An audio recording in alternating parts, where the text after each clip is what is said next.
I now want to introduce a friend of mine. I think you've seen him floating around here a little bit, Professor Neil Hamilton.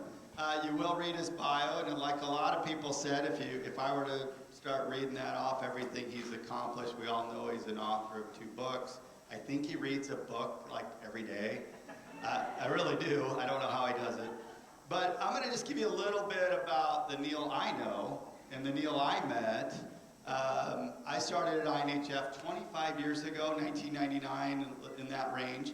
And I remember Lisa and Marlene saying, well, you haven't met Neil yet. And they were just saying how great he was. And I met Neil. I didn't know who he was before that. And he's been a board chair at INHF. He's been on every committee a couple times. He's still very, very active in the board. He's very passionate about it. And it's just a real pleasure for me to have such an active board. I have a lot of board members in the room, and they're just always, always giving. And Neil exemplifies that. And I also think when you think about this conference, Neil made it happen. And it was his efforts and his vision that made it possible. So I want to introduce a person I have canoed with, I have kayaked with, I've watched him catch a bass, I made him throw it back, which he didn't want to do. But he's a great friend and colleague and a wonderful board member, Neil Hamilton. Okay, well thank you. I want to thank Joe and the Iowa Natural Heritage Foundation for their support of the summit. Can you hear me in the back? Sound okay? Okay, Matt? And I tell you what, I'd like all the staff and board members from INHF who are here to stand up and be recognized, because this is one of our state's greatest nature organizations. We have many of them, but my heart's with this group, and I know there are a lot of our board. Jan, I see you back there, Sherry, Lori, all right, and Paul, thank you very much. Let's thank them.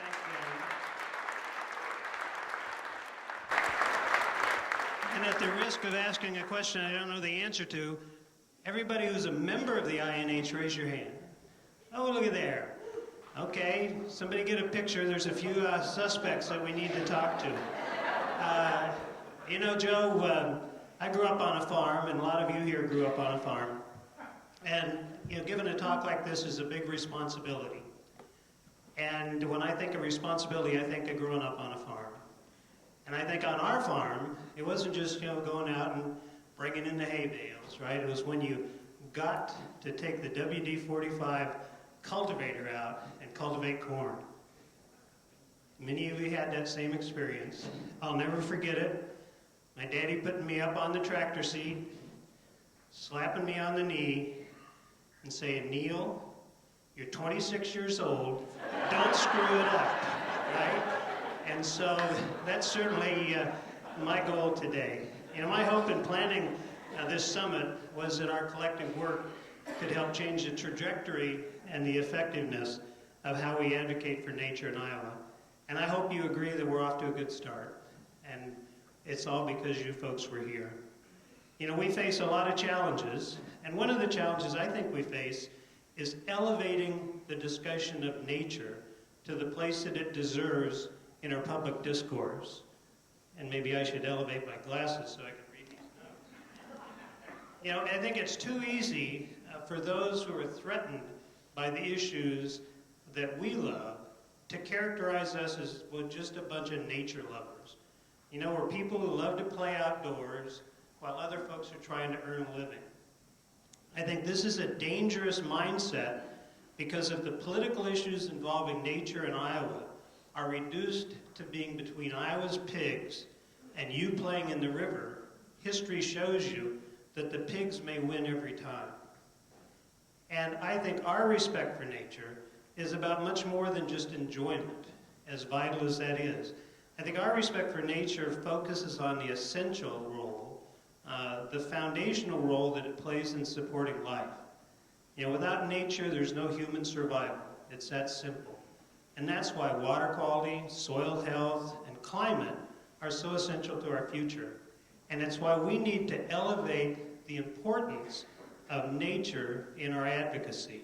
If we want nature and the view of nature in Iowa 5 years from now to be better, and not just a continuum of little progress and slow decline, then the question is, what must change? How do we get out of the rut, or, for those conservationists here, the ephemeral gully that we find ourselves in? Well, I think one of the ways we do it is take a look around. Look at this crowd. Look at the breadth of nature that you represent. You know, we gathered here today are just a start, but I think we're a measure of how much Iowans love and appreciate nature. So give yourselves a round of applause.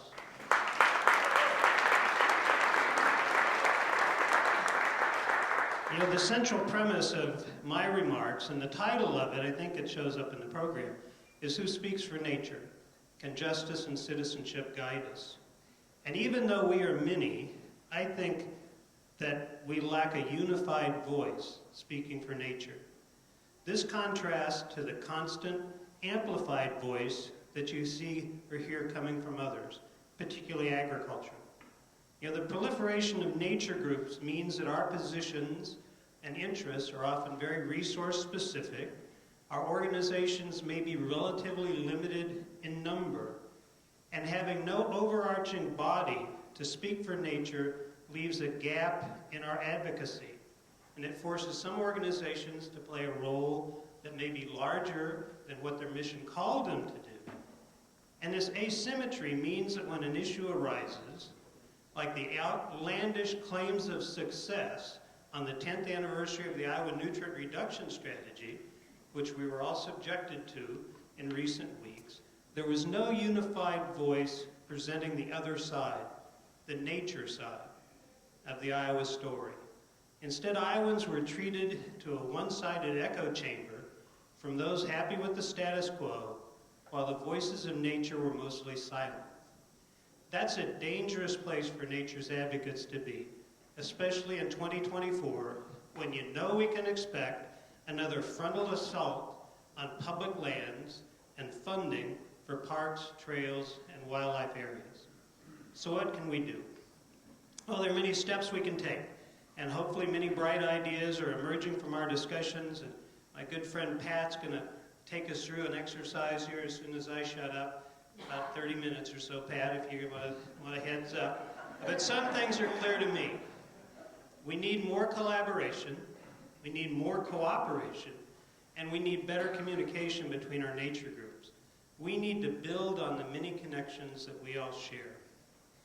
And there's some other things that I'd suggest, and I pose these first to myself as questions, and I thought, well, don't weasel out on it, don't make them as questions, just make them as statements. We need to be more assertive and vocal in our defense of nature and more strategic in our advocacy. Our failure to fully fund the REAP program at $20 million a year, let alone the $35 million, which is what it should be if it was inflation adjusted, is a disgrace. 12 years and no funding for iWill is just as disgraceful.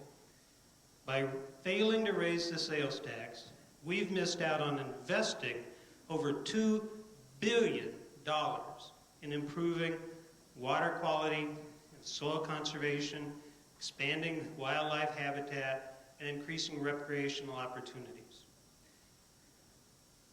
We heard, and many of you here, support funding iWill. But believe it or not, as we speak, the Iowa Farm Bureau is on record in their resolutions to ask the legislature to begin the process of repealing the portion of the constitutional amendment that would allocate any money to purchasing land. So just think about that. So are we too willing to accept minor victories, a tract of land protected here, and bad legislation that didn't pass yet? Are we too easily brushed off and told to be patient? If our reward for patience is a failing nutrient reduction strategy, deteriorating soil health, an underfunded DNR, and refusing to protect water quality, that doesn't seem like much of a reward. So what does Iowa Nice get us? If those who see nature as an obstacle to their profits are happy to continue abusing it at breakneck speed and then expect public approval and public funding for their work. Is that being Iowa nice? There's no reason to expect we're going to have improvements without a fight. Frederick Douglass reminds us that progress doesn't come without struggle. It's foolish for us to think that our hopes for nature in Iowa will ever be achieved without conflict or controversy, or through voluntary acts alone. That's the magical thinking that underpins the nutrient reduction strategy. But no one gives up power voluntarily. So what is nature's future? Well, as we reflect on what we've heard and we move into the work this afternoon, there are certainly some ideas that we can consider. How do we expand citizen science and engagement? River cleanups, water quality monitoring, prairie seed harvests, field days, all of those illustrate that potential, and all of your groups are involved in them. Many of you have been on them. And they're how we create more opportunities and engage more citizens to build a broader political constituency for nature, while at the same time doing good. So how does citizenship and civic responsibility relate to this work, or shape this work? Well, just as we share a right to nature, we also share a duty to protect nature. It is not someone else's responsibility. If we care, we need to act.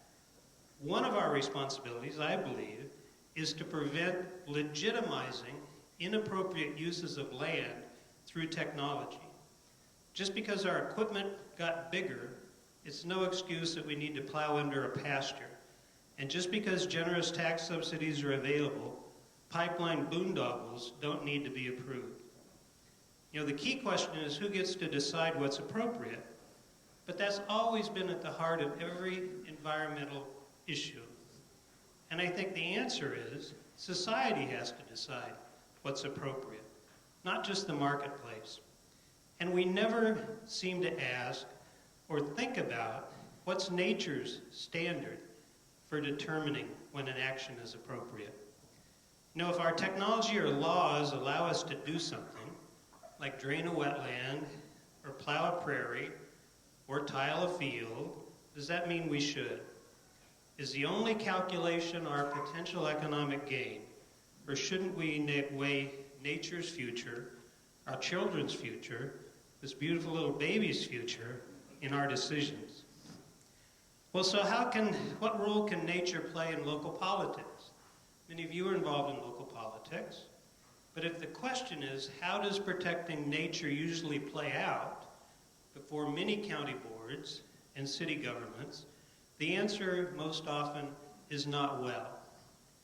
We may understand that nature isn't a luxury, but the reality is most local policies, like zoning or community development or shaping school curriculums, are not built on a concern for nature. Instead, nature is often treated, if at all, as an add-on, something that maybe we can afford if there's a little bit extra money or if someone complains loudly enough. That's why two of the examples that we heard discussed at the summit yesterday, I think, are so powerful.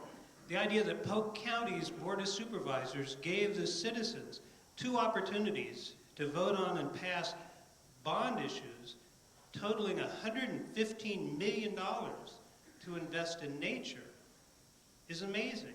But there are other counties that have done that. My home county, the smallest populated county in the state, Adams, fewer than 4,000 people now. They passed a bond issue a number of years ago to build the cabins at Lake Icarian. So it's not the question that it's the biggest counties, it's the counties that have leadership. And I also think that the School of the Wild demonstrates how every school district in our state can help children learn about nature and collaborate with you, with local nature groups, if they have the vision to do so. So let's start encouraging them to. Now some ask, well, what's enough when it comes to nature and land protection?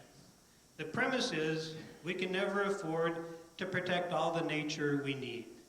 And we heard it this morning. Representative Wills said, oh my God, we could never afford to buy all of Iowa and protect it for the public. Well, I don't think I've ever heard anybody suggest that that was the goal, right? That we were somehow going to buy all of Iowa and protect it for the public. But the answer, I think, hold it, gotta use these glasses. When viewed that way, the debate becomes simply a question of what we can afford. But I think that that approach is ill-conceived. You know, the personal duty for conservation can't be premised on the view that I will do as much conservation as the public pays me for, but no more. That's a recipe for failure. It's a recipe reflected in our voluntary-only approach. You know, the question isn't, when is there enough nature? Instead, the real question is, what does nature need? And the answer there, I think, is simple.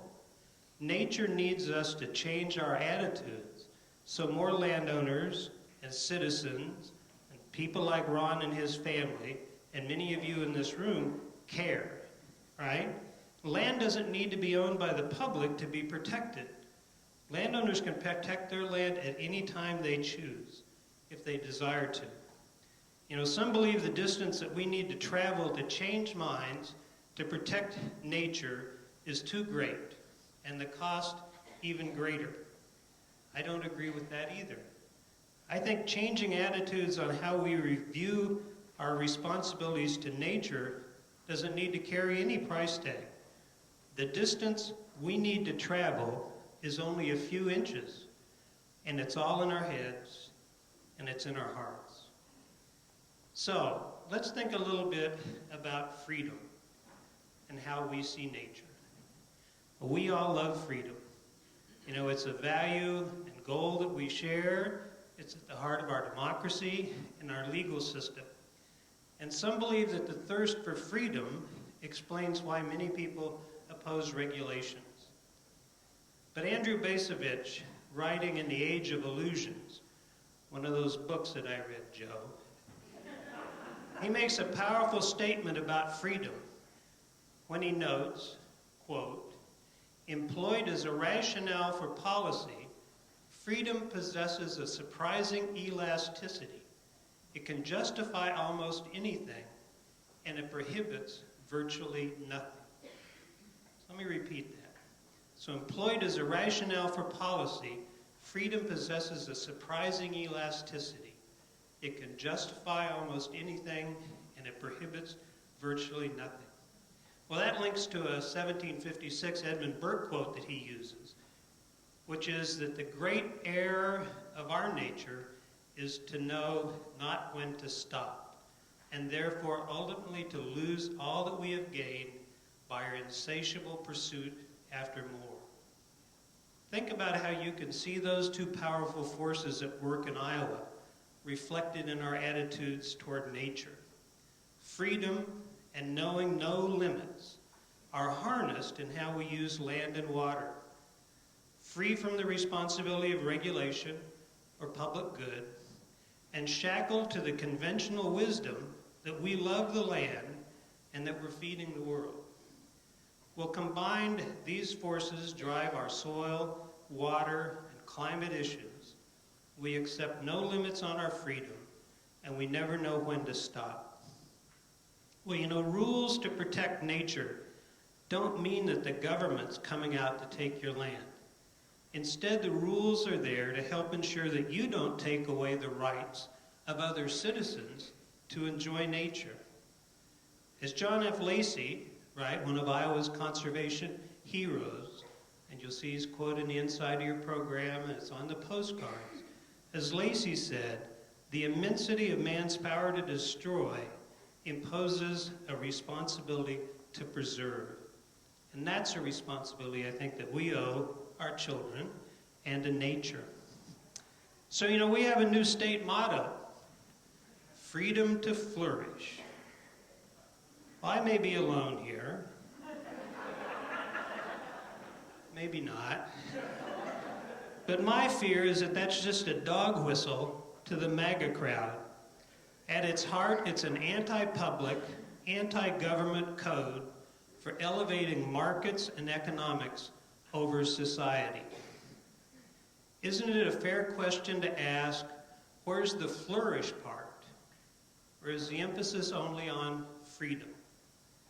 If we were to flourish, then rather than brag about the state having a $1.8 billion surplus and racing to find new ways to cut taxes and to underfund needed public services, why isn't this an opportunity for us to address programs and problems in desperate need for funding? Think of what Iowa could do with a small fraction of that surplus.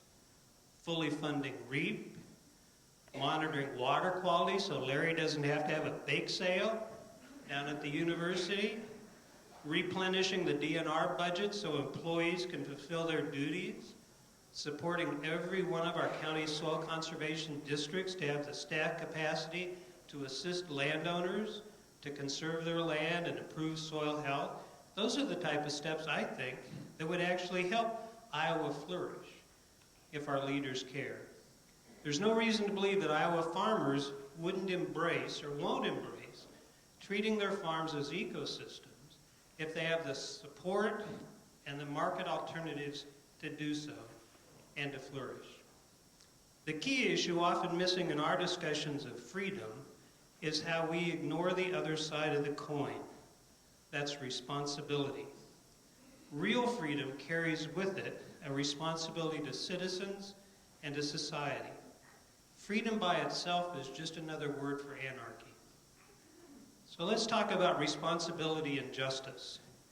I think they're both critical to our future.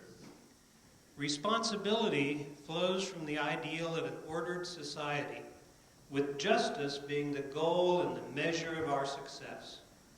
Our embrace of social responsibility is the essence of citizenship.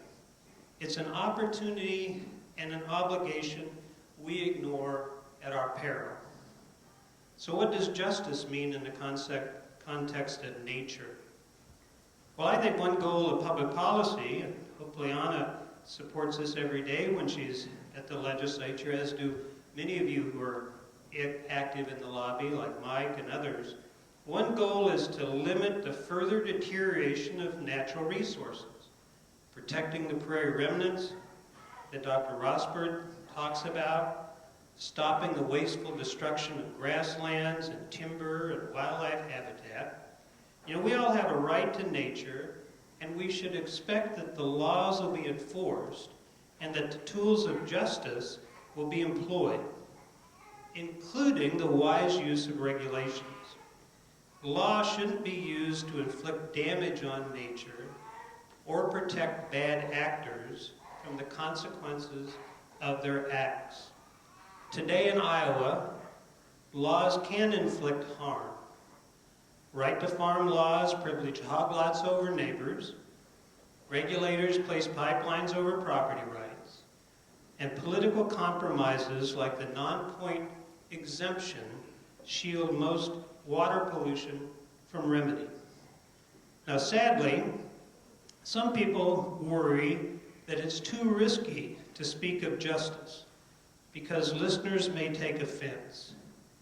Well, I spent the last 40 years teaching about justice, and I don't agree. Justice isn't something to fear. Justice, instead, is the basis of hope. As he looks for the next page. I hope I find it. And I did. You know, justice is about preserving opportunities. It's about valuing and hearing all voices. And it's about expecting our government to work. And we each have our own internal measure and sense of justice. And each of us knows unjust conduct when we see it. And unfortunately, though, we don't often ask what is unjust. But if you took a moment, you could each develop a list of the things that you see, perhaps the things that affect nature, that are unjust. Well, I'll give you an example of something that's unjust. Iowa's no role for regulation mantra is inherently unjust, giving individuals unlimited freedom to act without the fear that the public will set reasonable expectations for their conduct is unjust. It ignores the proper responsibility of government to protect the public welfare and nature, and instead it shifts the burden and the cost to individual citizens expecting them to perform the responsibilities being shirked by public officials. It disenfranchises citizens, especially in rural areas, and it perverts and ignores the rule and the role of law. You know, justice isn't a shackle, but it's a beacon. The real shackles, the ones that we experience every day, are the shackles of conventional wisdom.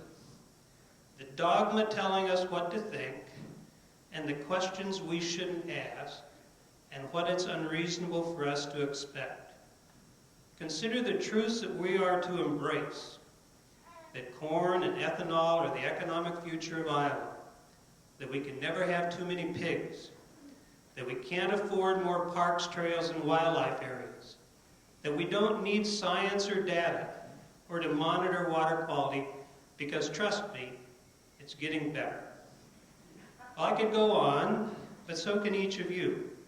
You know, part of our challenge is recognizing how these shackles of conventional wisdom, these truths that we're told to accept, are often not true, but instead are the rationalizations protecting the economic determinism that dominates our state.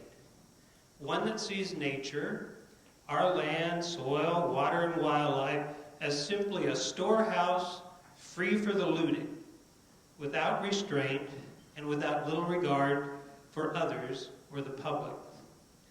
Well, we've heard other, better truths at the summit. We heard from Iowa Tourism about the billions in economic activity tied to nature and the outdoors. You heard business leaders say how critical nature is to growing our workforce.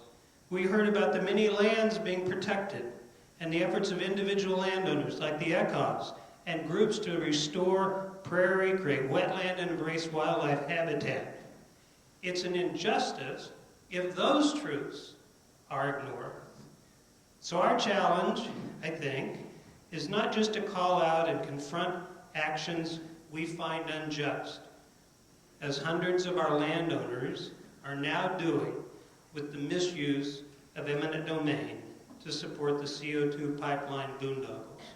And we need to give a shout out to Jess and the Sierra Club for the leadership they've provided our state on that issue.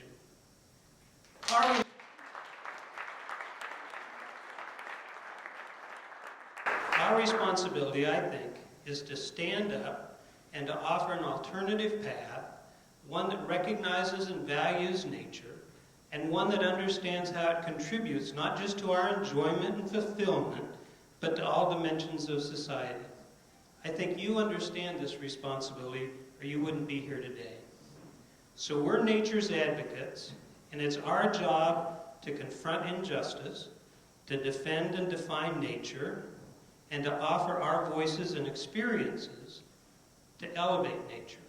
So returning to the question where I began, who speaks for nature? And the answer is, we all do, all of us. Your groups, whatever the size and shape, speak for nature. It's our responsibility to share our critically important voices for nature. This is a grand exercise and adventure. It's one we share as collaborators and cooperators for a healthier Iowa. So Pat, now let's get to work. Thank you very much.